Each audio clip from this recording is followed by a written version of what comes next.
Շնորհակալ եմ ազգային ժողովի մեծարգո նախագահ հարգելի գործընկերներ, շնորհակալություն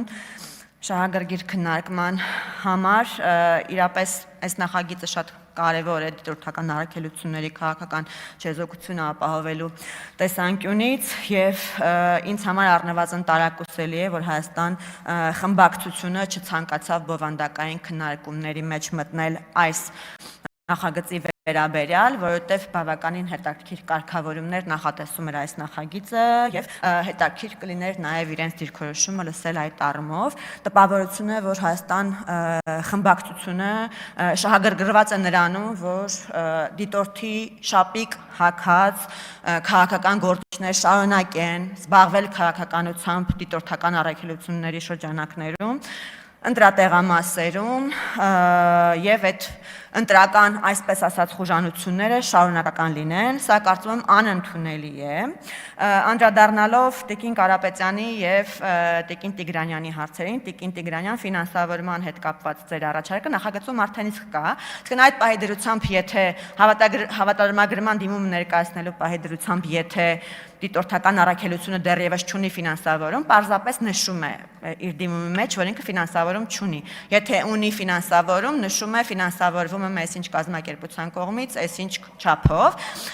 ըստ նախագծի առաջարկող կանոնակարգումների, եթե այդ ֆինանսավորման չափերը ընթացքում փոխվում են, դիտորդական առաքելությունը երրորդյա ժամկետում ԿՀ-ին տեղեկացնում է այդ մասին, ում հետ են քննարկվել Տիկին Կարապետյան նախագիծը եւ ինչու մեր մեղադրում մեզ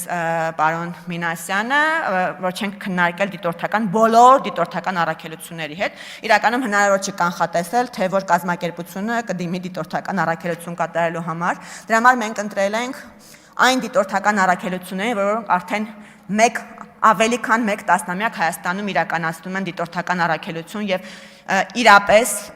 ընտրությունների թափանցիկության եւ ըստայելիության բարձրացման ուղղված ջանքեր են գործադրում։ Դրանք են ականատես դիտորդական առաքելությունը եւ անկախ դիտորդական առաքելությունը, ընդհանուր առմամբ 4 հասարակական կազմակերպություն, դրան զուգահեռ նաեւ քննարկում իրականացվել է բնականաբար միջազգային կազմակերպության հետ, որը մասնագիտացած է ընտրական գործընթացներում, IFES միջազգային կազմակերպությունը, որի անվանումը հապավում է, եթե բացենք եւ թարգմանենք, կհնչի այսպես ընտրական համակարգերի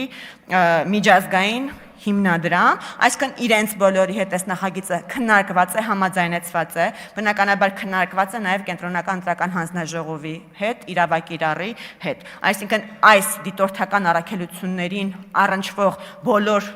դերակատարների հետ այս նախագիծը քննարկված է, կեղծ դիտորդական կազմակերպությունների հետ բնականաբար նախագիծը չի քննարկվել, որովհետև այս նախագիծը հենց ուղղված է կեղծ դիտորդությունը վերացնելուն, կանխելուն։ Շնորհակալություն հարգելի գործընկերներ, ես կոչ եմ անում կողմ քվեարկել։